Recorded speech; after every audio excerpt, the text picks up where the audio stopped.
আসসালামু আলাইকুম।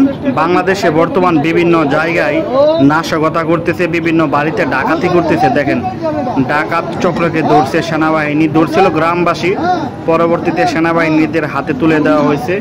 সেনাবাহিনীরা তাদেরকে কীভাবে রশি দিয়ে বাঁধা করতেছে, বাঁধ দিতেছে, এখন নিয়ে যাইবে। ভিডিওটা বেশি বেশি শেয়ার করে দেন, পেজটি ফলো করে দিন, কারণ মানুষ যারা এই ধরনের কাজ করবে তারা যেন এই ভিডিওটা দেখা সাবধান হইতে পারে। দেখেন, কষায় বানতেছে একদম টাইট করে, চিৎকার ফাললেও কোনো লাভ নাই। এক গাড়ি নয় ভাই, এক টমটম নয়, আর যে আরও গাড়ি আছে ওই সাইডে দেখেন, ওই সাইডেও বানতেছে, তার পিছনে দেখেন ওই যে লাল গেঞ্জিওলা ভাই, উনিও করতেছে, কাজ করতেছে, বানতেছে।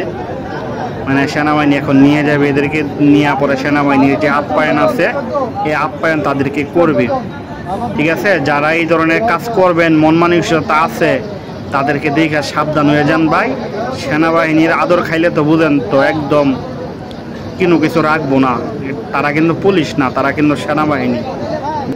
ভিডিওটা বেশি বেশি শেয়ার করে দিয়ান, মানুষ যেন দেখে সাবধান হইতে পারে যারা এই ধরনের কাজ করে। আর অবশ্যই পেজটি ফলো দিয়ে রাখেন পরবর্তী ভিডিওর জন্য।